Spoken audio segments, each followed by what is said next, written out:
नमस्कार। आज हामी नेवारी रेसिपी अन्तर्गत संयाख्वे यसलाई संयातखा पनि भन्ने गरिन्छ। यसमा संया अर्थात् सिधा माछा प्रयोग गरेर बनाउने भएकोले नै यसलाई संयातखा अथवा संयाख्वे भन्ने गरिएको हो। नेवार समुदाय बाहेक यो परिकार अरू समुदायले खासै बनाएको पाइँदैन। साथै नेवारी खाजा घरमा प्रायः जसो यो पाइन्छ भने अन्य पसलहरूमा हामीले पाउन मुस्किल पर्छ। यो परिकार पिरो हुने भएकोले विशेषतः जाडो याममा धेरै प्रयोग हुने गर्छ। साथै नेवारहरूको भोज भटेरमा पनि पहिला अनिवार्य रूपमा प्रयोग गरिन्थ्यो भने आजभोलि केराकटा मात्रै प्रयोग हुने गरेको पाइन्छ। त्यसैले यसलाई संरक्षित गर्नको लागि हामी नेवारहरू पनि लाग्नुपर्ने देखिन्छ र मैले यसको भिडियो पनि तयार पार्न खोजिएको छु। साथै योभन्दा पहिले पनि यो परिकार बनाउने मैले एउटा भिडियो प्रस्तुत गरिसकेको छु। त्योभन्दा अलि यो विशेष भएकोले अर्थात् त्योभन्दा अलि मिठो हुने भएकोले मैले आज यो प्रस्तुत गर्न खोजिएको छु। आशा छ पहिलाको भिडियो हेरेर पनि मलाई साथ दिनुहुनेछ। साथै पहिलाको भिडियो र यसमा खासै के फरक छ भन्ने कुरा पनि तपाईँले कमेन्ट गर्न नभुल्नुहोला। साथै सब्सक्राइब पनि गरिदिला भन्ने मैले आशा लिएको छु। र जाउँ त हामी संयाख्वे कसरी बनाउने भन्ने तर्फ। साथै तपाईँहरूले पनि घरमा आफै प्रयास गर्नुहुनेछ भन्ने मलाई पूर्ण विश्वास छ। साथै नेवार समुदाय बाहेक अरूहरूले पनि यो परिकार बनाउन सकोस् भन्ने अभिप्रायले मैले यो भिडियो तयार पारेको छु। मन परेमा लाइक, कमेन्ट र सेयर गर्न नभुल्नुहोला।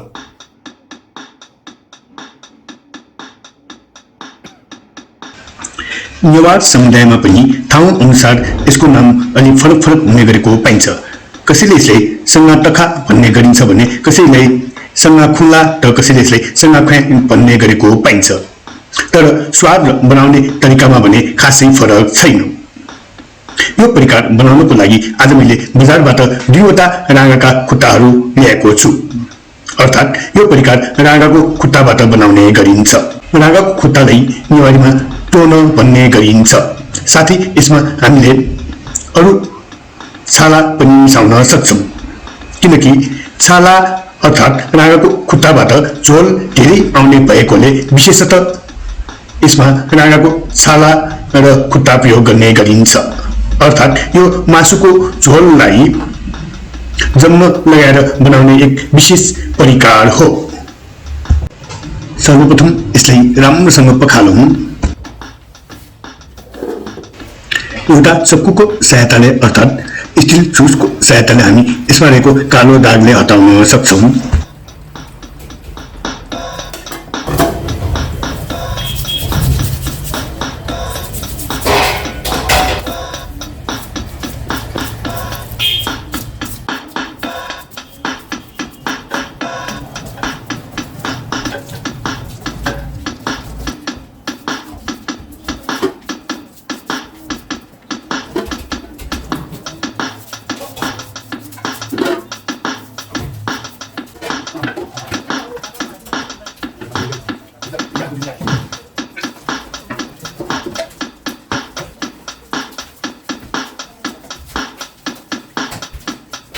यसरी मासु उसिन्दाखेरि बेसारको प्रयोग गर्ने गरिन्छ।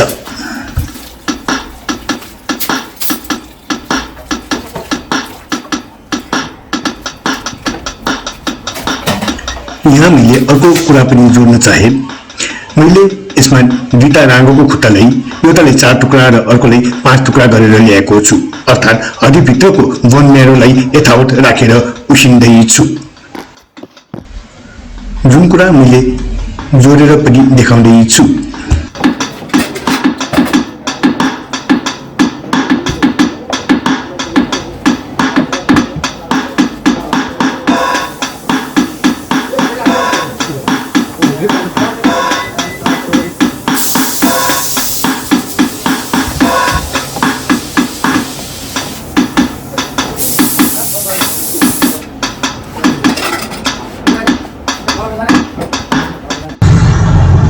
यसलाई अब उसिनी पनि हालौँ।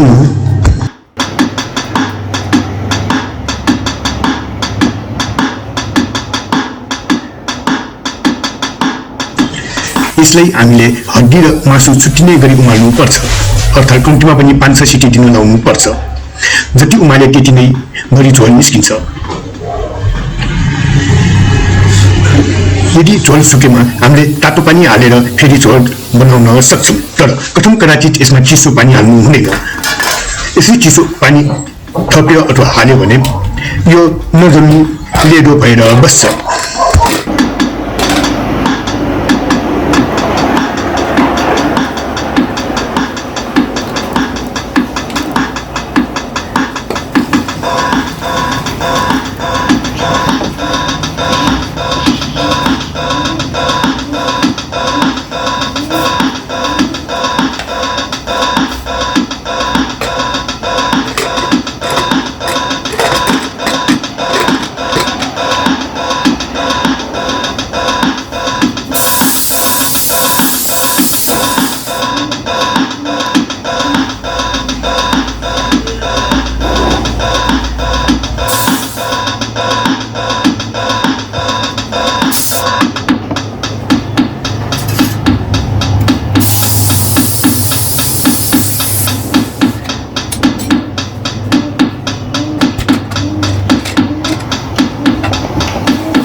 ल हेर्नुस् त, हाम्रो करिब 4-5 लिटर जति झोल तयार भएको छ।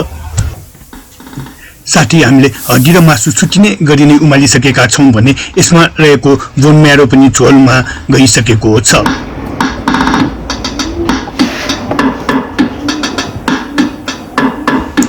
यसमा सिद्रा माछाको प्रयोग गर्ने गरिन्छ, जसलाई नेवारीमा सङ्गा भन्ने गरिन्छ।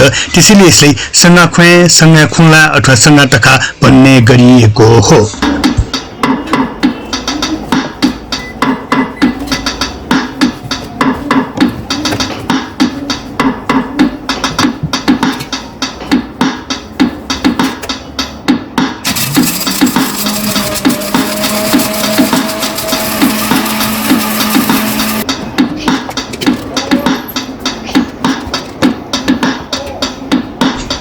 अब यसमा प्रयोग हुने मर मसलातर्फ जाउँ। नुन 3 चम्चा, जिराको टुलो 3 चम्चा, तेजा खोर्सानी अथवा पिरो खोर्सानी 3 चम्चा। यो पिरो हुने भएकोले नि यो खोर्सानी लिएको हो।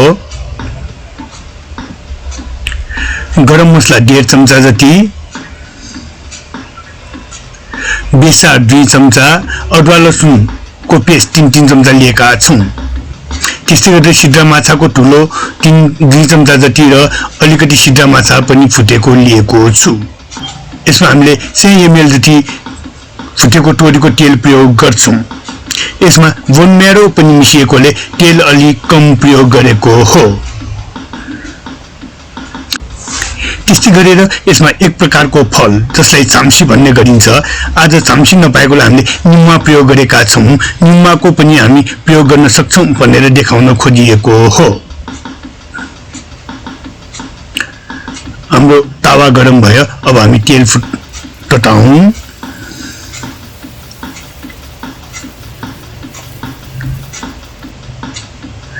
तेल पनि गरम भइसकेको छ। अब हामी लसुन, अदुवा, बेसार क्रमशः फुट्दै जाउँ।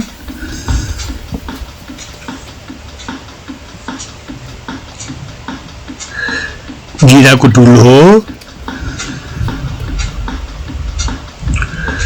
गरम मसला, खोर्सानीको ठुलो, नुन, सिद्रा माछाको ठुलो र यसमा तेल कम प्रयोग भएकोले हामी पानी प्रयोग गर्न सक्छौँ। तर झोल तातो हुँदाखेरि यसरी चिसो पानी प्रयोग गर्नु हुँदैन। अहिले मासुको झोल नमिसाएकोले हामी प्रयोग गर्न सक्छौँ। हाम्रो झोल पनि उम्लिसकेको छ। अब हामी मासुको झोल यसमा खन्याउन सक्छौँ।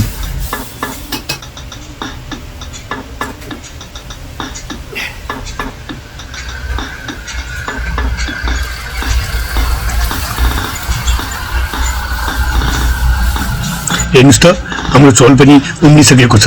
यसलाई पटपटी उमालौँ।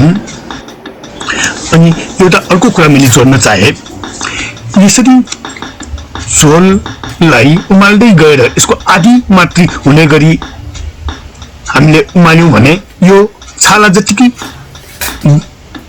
कडा पनि हुन सक्छ।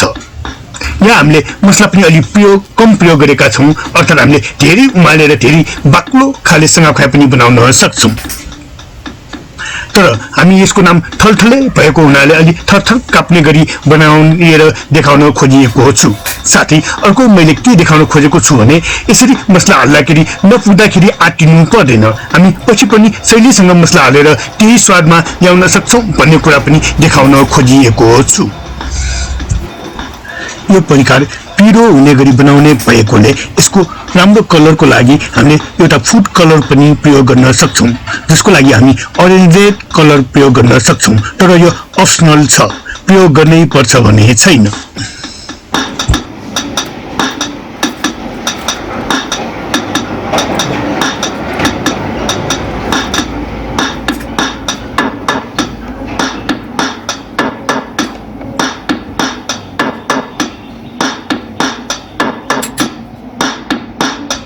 अब हामी यसमा निमुवा निचोरेर रस हाल्न सक्छौँ।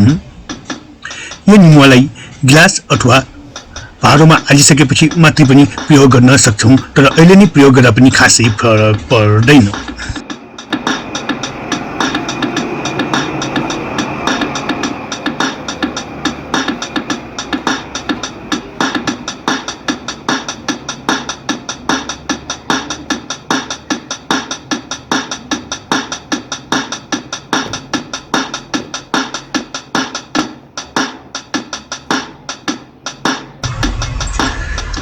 यो हाम्रो करिब उमाल्न पुगिसकेको छ, अलिकति चाखेर पनि हेरौँ। यसमा मसला अलि कम छ, अब हामी थप्नतिर लाग्दैछौँ। 1.5 चम्चा जति थपौँ। त्यसै गरी यसमा सबै मसलाहरू हाल्न गाह्रो हुने भएकोले हामीले मिट मसला करिब 2-3 चम्चा जति थप्दैछौँ। साथै छोइलाको लागि तयार पारिएको फुटिएको खोर्सानीको पिरो ठुलो पनि अल्दै थपौँ।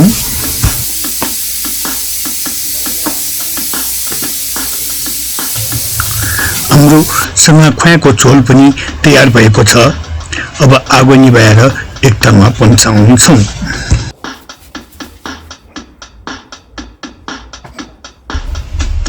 पहिला यसरी तयार पारिएको संयाख्वाईलाई माटोको भाँडोमा राख्ने गरिन्थ्यो भने आजभोलि सजिलो र सस्तोको लागि प्लास्टिकको गिलासहरूमा प्रयोग गर्ने गरिन्छ।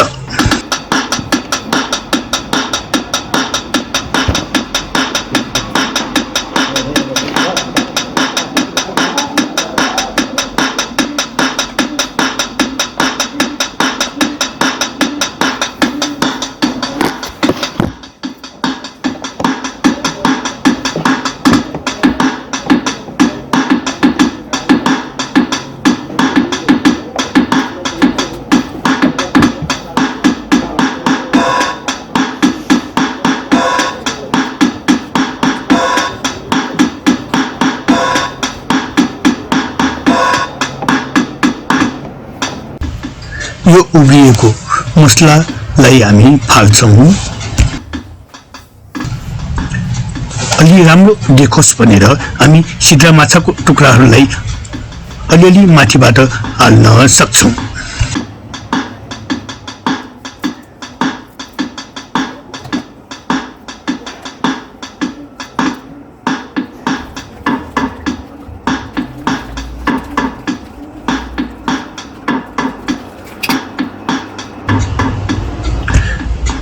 यो हाम्रो संयाख्वाई करिब तयार भइसकेको छ, अर्थात् यसलाई जमाउन मात्रै बाँकी छ। यो 5-6 घण्टा भित्र जमिने छ भने चाँडी चाहिने भए फ्रिजमा राखेर पनि तुरन्तै जमाउन सक्छौँ। यो हाम्रो संयाख्वाई राति अर्थात् बेलुकी पख बनाएको र बिहान उठेर हेर्दा यो जमिसकेको छ। अब यसलाई कोक्याउँदा पनि यो पोक्दैन, अर्थात् हाम्रो यो संयाख्वाई खानको लागि रेडी भइसकेको छ।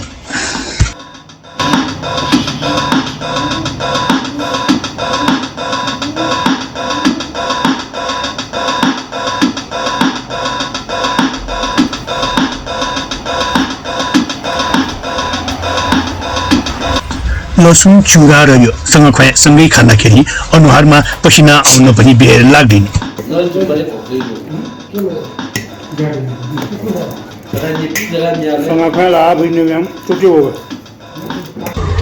आशा छ तपाईहरूले यो भिडियो हेरेर घरमा पनि बनाउन ट्राई गर्नु नै हुनेछ।